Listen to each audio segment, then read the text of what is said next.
আর.জি. কর মেডিকেল কলেজের পর এবার উলুবেড়িয়া হাসপাতাল, ফের আক্রান্ত চিকিৎসক। আর.জি. করের ঘটনায় ইতিমধ্যে দোষী সাব্যস্ত সাজাপ্রাপ্ত সঞ্জয় রায় একজন সিভিক ভলেন্টিয়ার ছিল।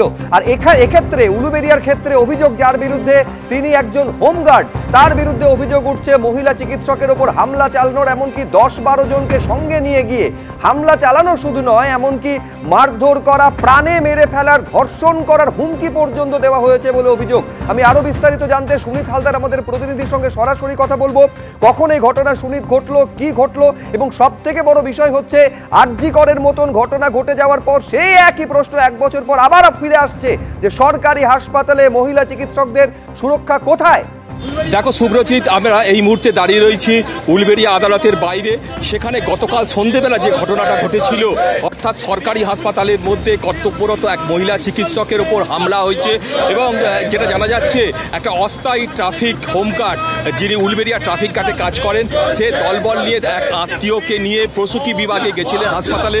সেখানে তখন তাকে পরীক্ষা করা হয়, তারপর তাকে অন্য ধরনের সাজেশন করা হয়, তখনই কিন্তু তাদের সাথে বচসা এবং তারপরই ওই মহিলা চিকিৎসককে একা পেয়ে তাকে বেধড়ক মারধর করা হয়, তার হাত মুটকে দেওয়া হয়, এমনকি তাকে ধর্ষণের হুমকি দেওয়া হয়।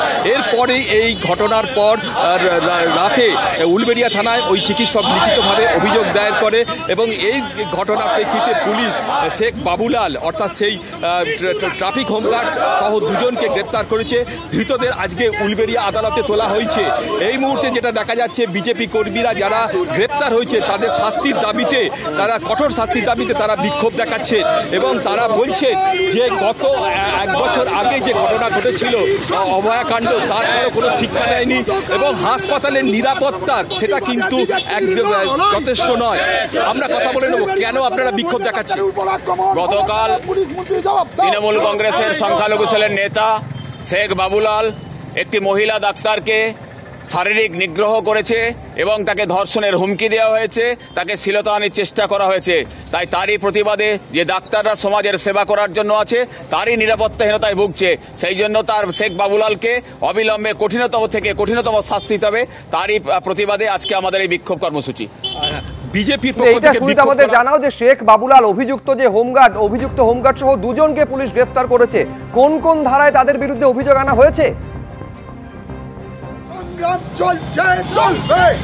যেটা জানা যাচ্ছে, পুলিশের পক্ষ থেকে তাদের বিরুদ্ধে মহিলা সরকারি কর্মীকে কাজে বাধা দেয়া এবং তাকে মারধর করা, একই সঙ্গে গালিগালাজ করা এবং সহ এবং হুমকি দেওয়া, বিভিন্ন বিএনএসের বিভিন্ন ধারাতে তার বিরুদ্ধে মামলা করা হয়েছে, তাদের 2 জনের বিরুদ্ধে।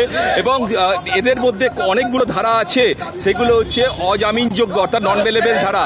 ধৃতদের আজকেই উলুবেড়িয়া আদালতে তোলা হয়েছে, এই মুহূর্তে উলুবেড়িয়া আদালতে তোলা হয়েছে এবং উলুবেড়িয়া আদালতের বাইরে বিজেপি কর্মীরা, হাওড়া জেলা গ্রামীণ বিজেপি সভাপতির নেতৃত্বে বিক্ষোভ চলছে।